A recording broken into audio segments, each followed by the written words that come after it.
So the fire's back up. Chairman, we're live. Hey, welcome back, everybody. We're a little bit before our 2 o'clock agenda item. These are action items. I guess the first one you want to do jug hazardous fuel reduction bid openings. You know what I would love to do, What would you like to do? pick everything up off the ground, is ask if we could go ahead and open both bids processes and see what they are before we make a recommendation. For both jug and East McCall. Uh-huh. Okay. And you have 2 here. Yep, we've got Have 2 more for 3 each here. one. Let me get my sheets, you've got your sheets to write on. So I have 1 for jug. You have any more? I do. I do, and I nailed down my elusive landowner this morning. I'm so excited at home at C Street. Woohoo! It wasn't easy. Okay. You have more bids, any? No. Where's the papers? I already handed them out. That helps work Early, being too. down here at the office. There's a lot of traffic on the highway. Oh, yes, we went over for lunch, it was back clear up around the corner. Oh, my goodness sakes. That's why I walked out. I was like, this Get in line, stay in line, just like People the. said the other day, Sunday's gonna be, She's gonna come over and eat with us, but no, I was like, there's way too many people. it was Somebody really told me good. Sunday's gonna be Turkey terrible. pot pie. Turkey pot pie. Oh my, it was good. It's like one of my husband's favorites. it was yummy. Okay, here we go. This is for jug unit number 7. Good And product. the first bid is from Jeffrey Miller Excavating. This is for 7.3 acres. And the bid comes in at $2,575 per acre. 2,575. I gotta find my calculator, I wasn't prepared. I'm 7. Yeah, this is all for jug. $18,797.50. 187,950. 18797.50. 750. Okay, bid number 2 for jug number 7 is from Specialized Landworks. This bid is for $2,495. 2,495. Per acre.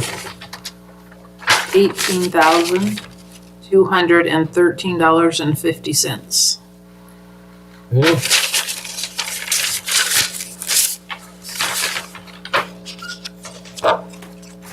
And the last one we have for jug is from Aaron Loper.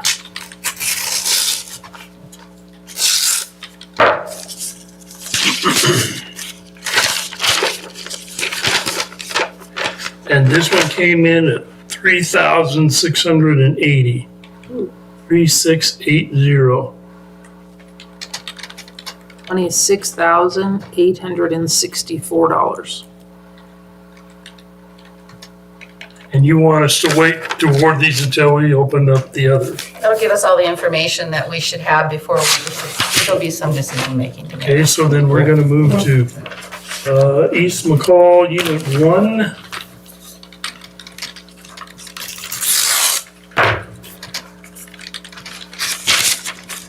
And the first one is from Aaron Loper. This one is $3,280. And this is for 6 acres. $19,680. Yeah.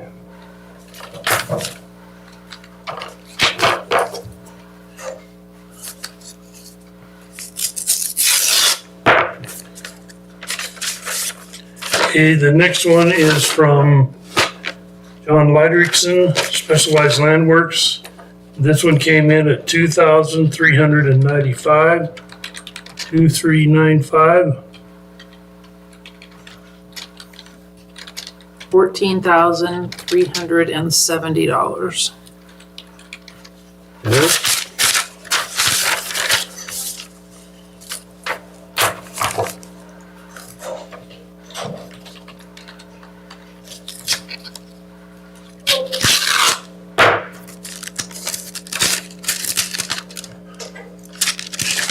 This one is a really thick wide one, it's stuck in the envelope.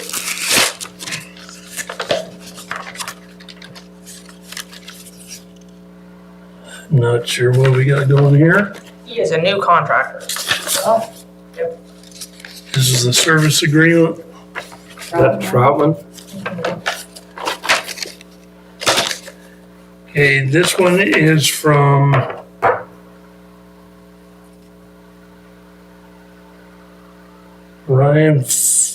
oh yeah, Trotman Lawn and Landscape, Ryan Festag, for 6 acres. This bid is $3,000 per acre. For, I'm gonna say 18,000. Just double checking myself.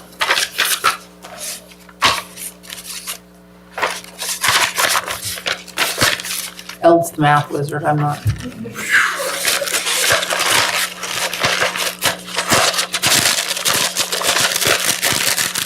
Got the kitchen sink on that one. And the last one is from Jeffrey Miller Excavating.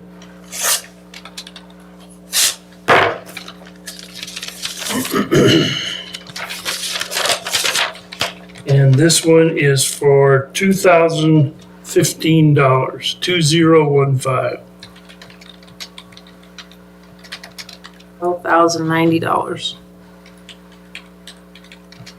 I think that's all of them. D&D didn't bid on either one. So is there anything we need to talk about? There is. Go first. You like that low bid on yours? Yeah. Okay, so let's go ahead and approve her low Mr. bid. Chairman, I would move that we approve Jerry Miller Excavation for $2,015 for the East McCall 22 WFM for $12,090. Well, lower. You're okay with that? To walk through and asked a lot of good questions. She brought her team with her and she's knowledgeable. They're gonna remove quite a bit and use it for firewood through the scout program. And that's, would cut down on some of the, Okay. She's worked on a couple of jobs with Stephanie. She has some experience. Ground fault. I'll second, Good for that fire spot. I'll second that. We got a motion and a second to award the East McCall 1 project to Jeffrey Miller Excavation for $12,090. All in favor, please say aye. Aye. Aye, motion carries. so then we have Jug, and I did just go ahead and start Specialized Landworks this morning on Unit 6 there in Bear Basin. And we met with the landowners, we did everything we needed to do, and so we'll keep a lid on that. This project out at Jug, it's the entryway. I don't know if you're familiar with driving out there, it's that large chunk of timber right as you come into the entryway. And it's probably one of the toughest projects I've ever bid. So I'm perplexed because I think the high bid is probably accurate, but I'm not recommending that we take the high bid. I'm just bringing to light that it's possible that we need to consider that, just know that.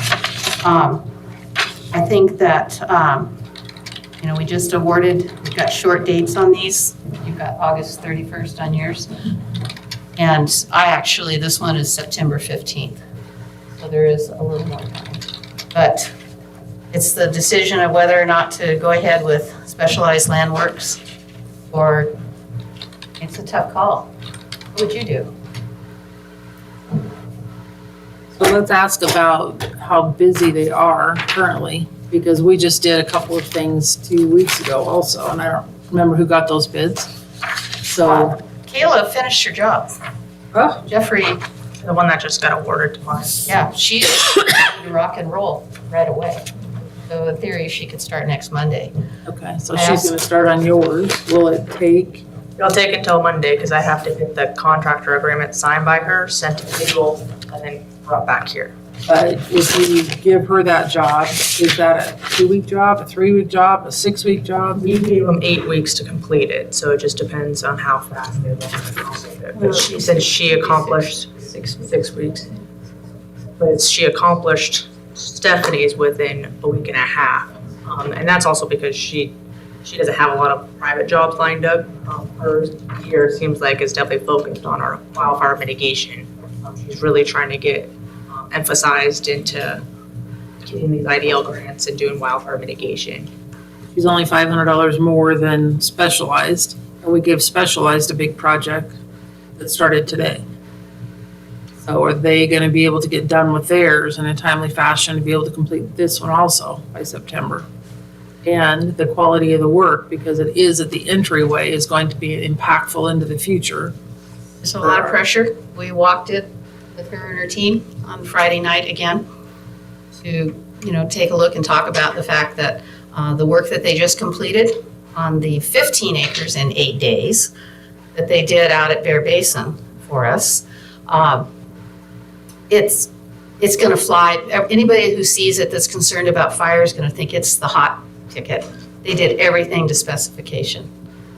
However, it looks like a logging job. And not every situation aesthetically can tolerate that. So she understands that. She's willing to consider that. She seemed agreeable in trying to figure out how to manage that. We've got some meadow out there that, side that we don't want to mess with. Mhm. But I have perhaps more faith in Jeffrey Miller completing the project that they would start next week than I do the current project that we're on. So then, I think we go with the Jeffrey Miller excavation then. I mean, again, we're $500 difference in those two. And if there is a level of improvement, I mean, nothing against Specialized Land Works, but they just have a project they're starting. So it might be, This is an opportunity, the one that he has that he started today, this is an opportunity for him to level Really? set with us. yes. And I don't want him to be in a hurry. I would move then that we accept the Jeffrey Miller excavation bid of $2,575 per acre for $18,797.50. Second. Moved in second, all in favor, please say aye. Aye. Aye, motion carries.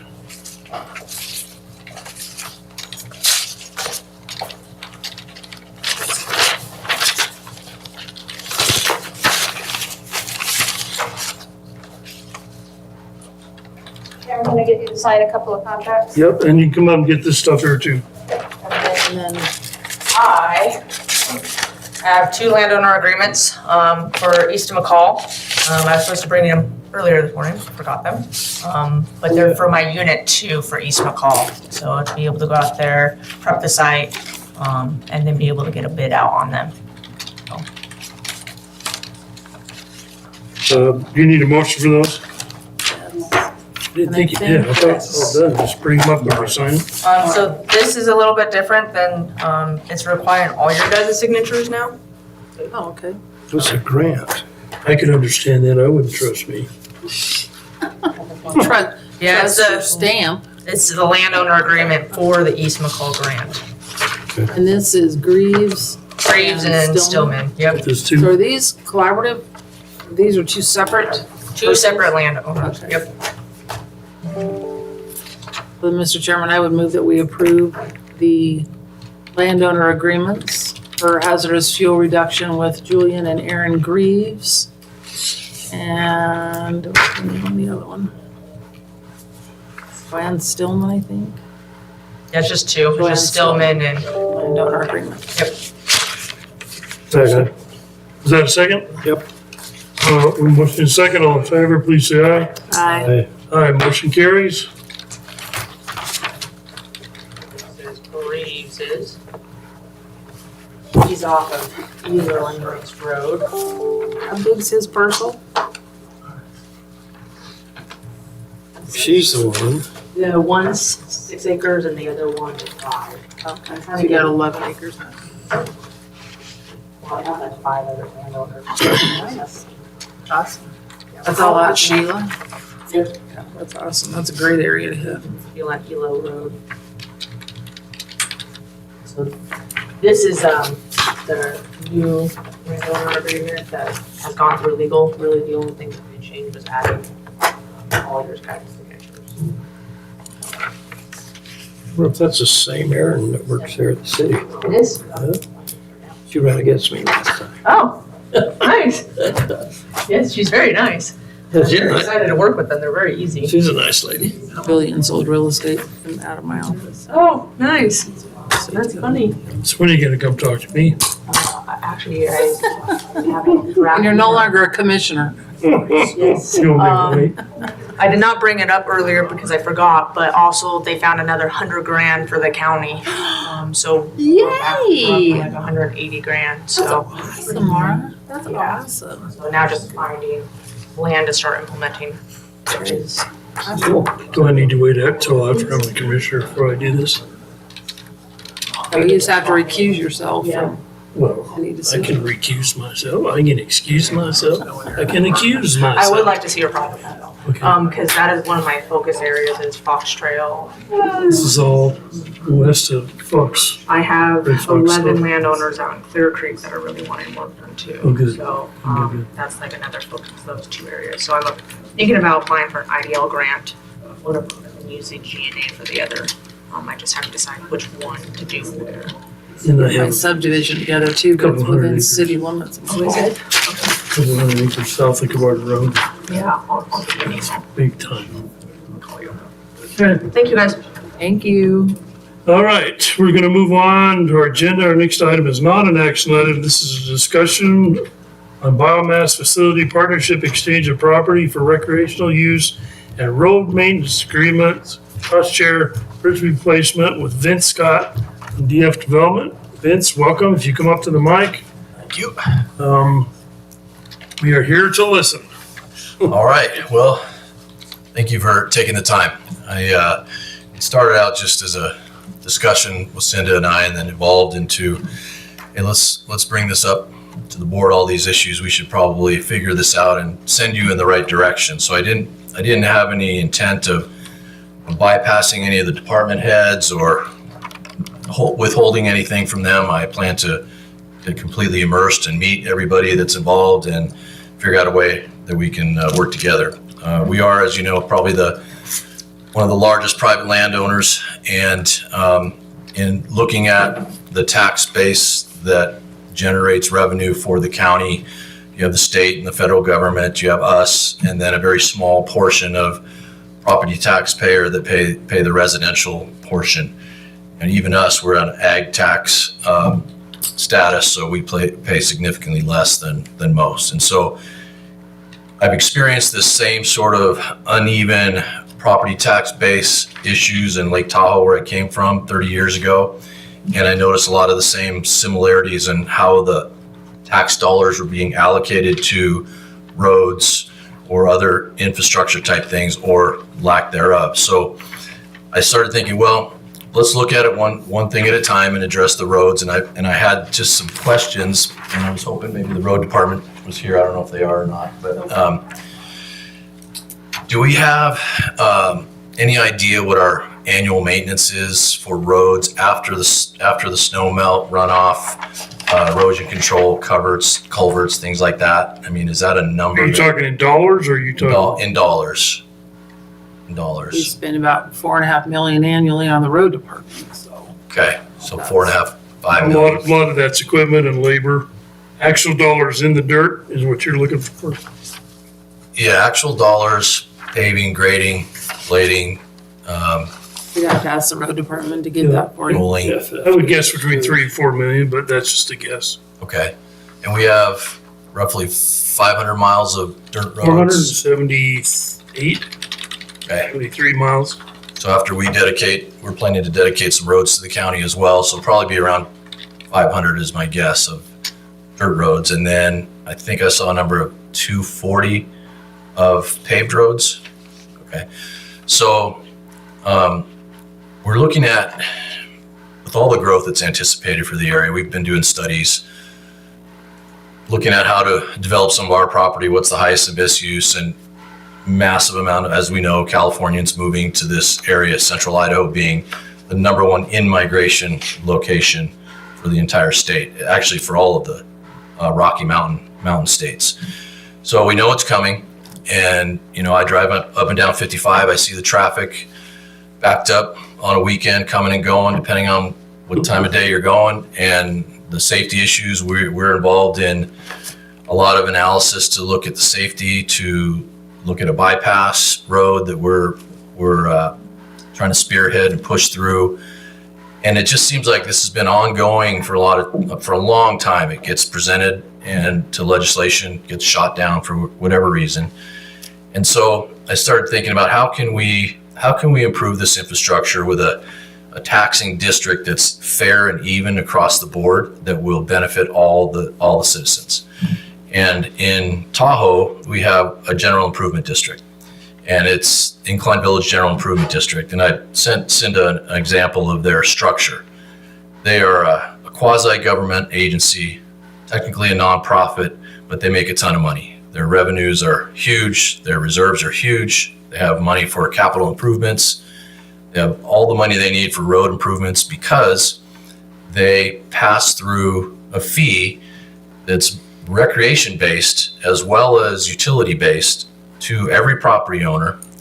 And that keeps the values high, keeps the fee income steady, and allows for long-term capital improvements and preparing for those. So we don't get in a situation like the city of McCall where they're at capacity with their sewer. Now they have to assess the residents, and it's a reactionary thing. And in this way, through some of this new technology we have with biomass, we can incinerate sewage, we can do a lot of different things to treat it, and we can kind of add that as a module onto the existing systems to relieve that load. And so we may not have to upgrade all the water, the main lines and things like that, and sewer lines, if we can attach a biomass type of module to it that can incinerate the waste. That's just one sample. But another sample is, you know, getting back to the roads, there is a polymer overlay. I'm sure you're probably familiar with it, but it's an enzyme-based polymer that is overlaid after the road is scarified and rolled, or actually it's scarified, sprayed with a polymer, and then rolled. And that has a 10-year lifespan to it, and will help the roads hold up to snow plows year-round, trucks, the weight of trucks, and help with the erosion runoff, so you don't have these big troughs and ditches and washboards and all that. So So you're talking on a dirt road. You're not dirt roads, yeah. So it's sort of an interim step to paving that is less costly. And the reason I asked about how much we spend per year is I think that would save probably half if you treated it. It's about $25,000 a mile to do it. And as we put in new roads and repair existing roads, we can do this overlay, and it'll benefit all the dirt roads, but it'll save on maintenance. I mean, the amount of money it'll save is tremendous. So This is to stop the dust too. yes, keeps the dust down because it seals it, it bonds it and seals it so that it's an impermeable. So the water doesn't really filtrate down to it. You have it run off into drainage ditches and you capture it that way. What kind of black ice does that create in the? Well, if the snow plow guy is good or girl is good, you don't take it all the way down. You keep just a little bit, so you don't cut the crown of the road off. Then you have to come back and redo it. But it will be definitely a harder surface. So I guess it probably will have some ice buildup as one of the downfalls of doing something like that. I feel like Jeff's mentioned something like that before. Right now, our new engineer is doing this work. And he and Jeff are gonna come in with some kind of a proposal on ways to seal some of our existing dirt. So I'm curious if it's the same product, so. Could be. This would be There are a a lot of different products like that out there. I'm not recommending one over the other. I'm just looking at the amount of roads we have, and we're thinking about doing that with everything that we do. And if we're going to be dedicating those to the county for one reason or another, I thought, let's just do it right from the beginning. And let's make sure we don't have long-term huge maintenance costs, because, you know, the year-round maintenance numbers can get pretty high. So That's all I'm thinking about on that subject. And then you guys purchased a parcel from us a while back, I think 7 acres on Clear Creek, and we're going to do a ATV recreation staging area, I believe. And I think it got shot down by the neighbors. And so we have a piece that we can offer up to replace that piece. And it's at the far north end of Clear Creek, right before you get to the Forest Service. Could be a comparable size piece, Right there at that kettle guard. right, pretty much right at that cattle guard. Okay. Yep. It's a fairly level, gentle upslope. It has connection to the trail network, right off of Clear Creek. So depending on the water table and things like that, I think we could probably carve out a piece there and accomplish that goal. And what we would like, in return is obviously a year-round maintenance schedule so that we can plow for the snowmobilers and for vehicles. So that led me to think, okay, as we start to bring on more projects and we expand into the rural areas, how can we provide power if there's a gap that Idaho Power isn't covering? How can we manage sewer and waste without punching more holes in the earth with, more wells and more septic systems? How can we, how can we take some of the forest slash and burn it to create power, energy, biochar, graphene, biodiesel, sustainable aviation fuels, and the list goes on. I mean, it's biomass technology is incredible now. So I thought perhaps that site would be good to joint venture with you guys on it. We would bring the biomass technology, you guys would bring the site, we'd work together, possibly do a recycling center there. Some of this biomass technology can burn waste, incinerate. It's not burning because it's taking the oxygen out and there's no flame. It's just actually a incineration with no oxygen and no waste. It burns emission free and it's quiet. So I know the neighbors were concerned about noise. Meeting was last week. There's one thing We you can just do had there. a meeting last week. Oh, really? on This Okay. whole conversation. Okay. Probably our buildings and grounds gentleman is gonna get together with these people and talk, but you Okay. guys should probably be involved in that Sure. conversation because that technology is being introduced to the county right now. Good. Okay. So that'll burn not only biomass, but construction debris and household garbage. Correct. So is everything ground before it goes in, or And sewage too. And sewage, yeah. and is that dried sewage, or is it No, it's wet. It'll burn wet sewage. interesting? All of the porta potties that are currently going down to the valley to dump. Yeah. Really? It's currently being used in military operations right now, and there's systems I have right now sitting on flatbed trucks that are ready to go. So, we can decide who's the best, what's the best for the use, but it'll plug the gaps and we can put them in multiple locations near the water and sewer treatment plants in various locations. And it'll take the burden off those plants. And then we can use them, as we get into some of our property, we have geothermal, we have potential hydroelectric, and we got to, of course, work all this out with Idaho Power, make sure they're okay with it. But we could really create our own utility, our own general improvement district that put power back into the grid and provided our own commercial needs for power. And then the recreation side of it, like in Tahoe, the general improvement district owns the beaches and they own the golf courses and they own the ski area.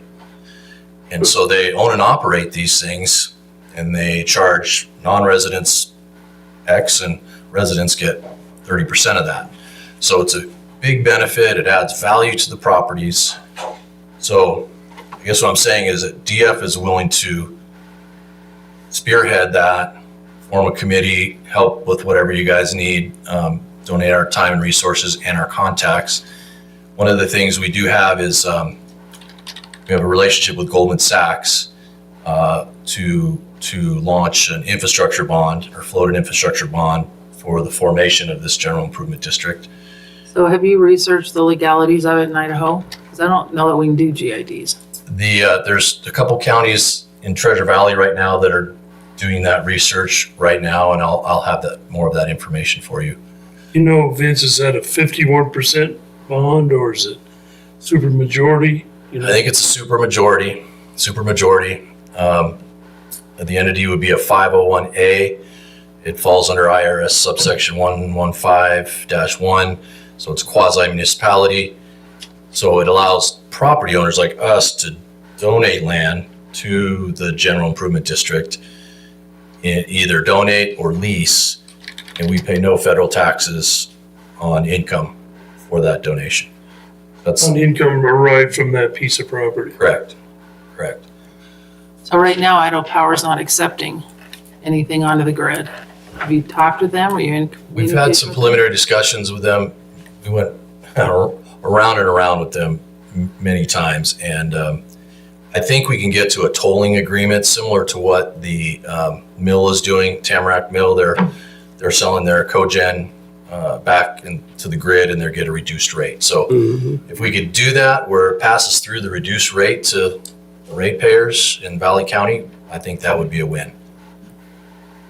And, you know, the benefit to us is this enhanced infrastructure adds value to our property and helps us with some of our plans for the future.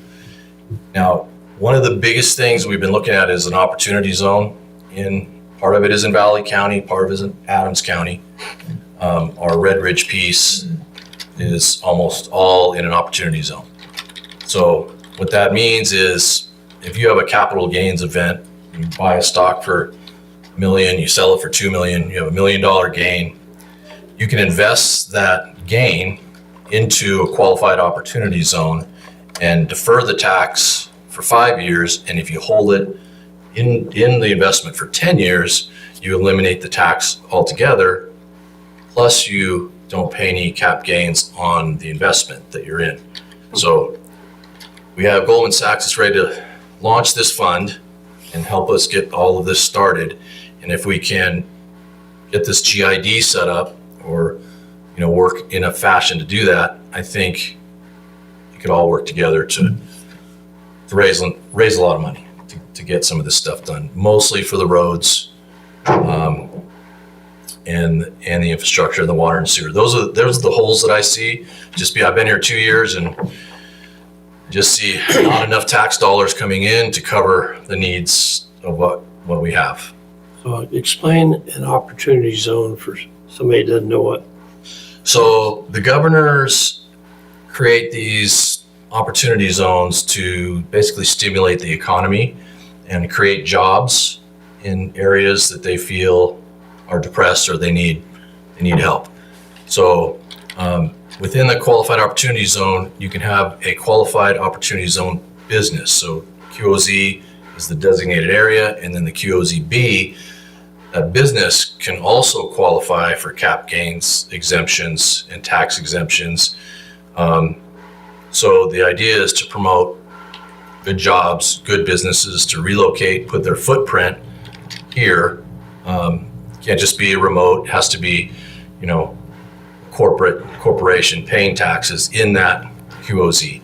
So that's the idea, is to encourage outside investment to help raise money to partner up with a private landowner like us, for example, or quasi-government agency to promote economic growth in the area. That's the purpose. And job Don't they have to creation. be invested in certain types of businesses? I No. helped put the opportunity zones in Valley County. Oh, did you? The Oh, good. Economic Development Council actually did that. Nice. So we put those footprints on the ground for where they made sense, but for some Yeah. reason I thought they had to be a specific type of industry. I hadn't heard that. I mean, it cannot be, for example, a ski resort. Well, a golf course for sure does not qualify as a opportunity zone business because they consider it a sin business, the IRS. It's I don't know why they use that word, but they do. It So- makes sense. It's It's a too much sin to fun. watch me It's a play sin. golf. Yeah, I know. Yeah. So those kind of things are not qualified. So, but there's ways to, you know, lease land and do things within one big opportunity zone. You can put the utility district in the opportunity zone. It's where the base of employees are. It's where everybody gets their checks from. You know, so we have a team of attorneys that's been working on it for a while now. One we have in Valley County doesn't even touch the Cascade area at all. We did it just south of Donley Right. up to McCall. Yeah. So the Clear Creek stuff would not be in an opportunity zone. No, Clear Creek would not. Okay. I don't know. Again, you could have substations in Clear Creek that are secondary to the primary, which is within the opportunity zone. So if we had the main plant, biomass, utility, GID headquarters in the opportunity zone and had a substation in Clear Creek, there are some benefits you would still have for being there. Interesting. So that's So Vince, I guess a bunch of questions. sure. You know, we tried as a county to run a levy for the road department and failed twice. First time, understand, second time it failed. You feel like we could get the general public to support a GID? I think so because it if you add the recreation piece to the infrastructure piece and roads, then everybody benefits equally across the board. Because some taxpayers feel like, well, I'm burdened with paying for the roads and they're not paying their fair share. And, you know, the state and federal government, of course, don't contribute as much as they should. But if you create a GID, there are grants opportunities, there's bonding opportunities, there's state and federal funding opportunities. So it just gives you more options for raising cash. Because I don't know, if you do a GID, you could commit any revenue to just a department? Or is it, you can contribute to your general Everything, budget? everything. That's the beauty of the general improvement district. It includes everything. Well, last year, there was legislation that went through that was called CPACE, the financial tool. Mhm. And Tamarack's going to be using it to do some of their infrastructure improvements. Yeah. Are you familiar with that one? Is that the CID they call it, Community Improvement District model? I think Scott Turlington was telling me a little bit about that. I just know it by CPACE, but it's CPACE, yeah, yeah, familiar with that. curious. Yeah, we should definitely sit down and have a further conversation about, Yeah. you know, who's doing what in the county and Yep. what would be helpful overall for the long-term vision. Sure. Yeah, you know, when I'm talking to Cinda and she's like, okay, you want to dedicate all these roads to the county? I'm like, sure. And I'm thinking in my mind, that means county's going to pay for everything, right? And she says, no, we don't want to pay for it. I'm like, well, what's the point? So I'm trying to figure out a way we can save some money on our side and work together with the county to get the roads improved. And because I do think the dust and just the washboards, and after the big trucks go through and they don't come back for a while to blade it out, and it's a mess. Yeah, we fight with loggers on that all the time. Oh, There's a And- different product also that is a concrete that you mix that is, graphene, yeah. graphene based. The only concern that I would have with the polymer effect is, I mean, even in the higher elevations, you get a little bit of moisture on something, it freezes overnight. You can have an ice skating rink on something that isn't permeable. Yeah, So, I Same mean, thing happens with pavement. yeah. Until you road salt it or make Salt or snow melt. You know, I'd have to do a lot more research on the polymer because what does road salt do to it? What happens after 10 years and you gotta blade it up? Does it blade up nice? Does it reset nice? Or does it come up in big squares that you have to grind or? It's my understanding you just scarify it again and then spray it out again and roll it again. Interesting. I don't think any of this would be an area we'd put salt on. You? Well, I mean, maybe yeah, for personal use though. we salt a lot of intersections on our county roads. Yeah. Keep folks from sliding running into the highway. We don't salt all the roads, but Yeah. can't These afford would it. be But dirt roads that you guys are gonna be looking to Yeah. improve. Yeah. So I mean, And dedicate to the county. So, you know, we want them to be safe. We want them to be fire truck worthy. We want, you know, police, whatever. And right now, I'm looking at our numbers to widen and blade and improve, and I want them to set up for the long term, not just come back every year and have to repair and replace. And so, Welcome to our world. yeah, I mean, it's, It's what keeps us awake all the time. I couldn't believe it when I first got here. People just tolerate it, you know? And I've already replaced like $5,000 on my truck just and crap that's broke just from driving the dirt roads. You know, I mean, if you added that all up, Did he people get a Welcome to the West brochure? Would you like one of our brochures? yeah, I think I need that. So anyway, so thanks for the time, and I'm happy to, yeah, go ahead. More questions, and it's none of my business and you can tell me that, but can you tell us kind of where we are on the rumor of the road going up through Indian Valley and over No Business and through that Red Ridge country of yours, where we are on that? So Senator Craig's working on it. Senator Craig is, Scott Carlton's working on, he's been working on it for years. We thought we had it teed up for approval, but it got shot down. That's through the legislature. Through the legislation, yeah. So, Do they have a reasoning behind it? from what I understand from Scott, it was the farmers and ranchers in that area just do not want it going through there. And I can understand The that. legislators need to come up here on a Friday yeah, and try 55. There has to be another solution to 55 someday. But I thought most of it was on National Forest ground and you guys. a good chunk of it, yeah, I'd say majority of it is, but I think the part where it comes up through Indian Valley off of 95 goes through some ranch. Oh, yeah, I know. At the same time, I can understand the farmers over there. You know, that is absolutely undisturbed right now. Yeah. I mean, you guys should consider buying the road or the railroad right away and making Well- a 2-lane road. One on the railroad and one on the main road. And that's another thing with the improvement district. You can have a transportation improvement district within the general improvement district that could include rail, airports, bypasses, things like that. And that's where we see we're always short money on our road department all the time. Yeah. Ever since Clinton killed us. And so it's like, yeah, district would help fund this. Yeah. That's, so I'm interested in Yeah. kind of. Yeah, it really it's a good type of entity because it benefits private property and public, and it's quasi, so it gets some tax benefits and it gets, the ability to raise government funds and bonding, which is, and I'm not sure what the rating is of Valley County, but it's a AA rating plus, then you can take a bond, float that to market, and it'll go fast. Mhm.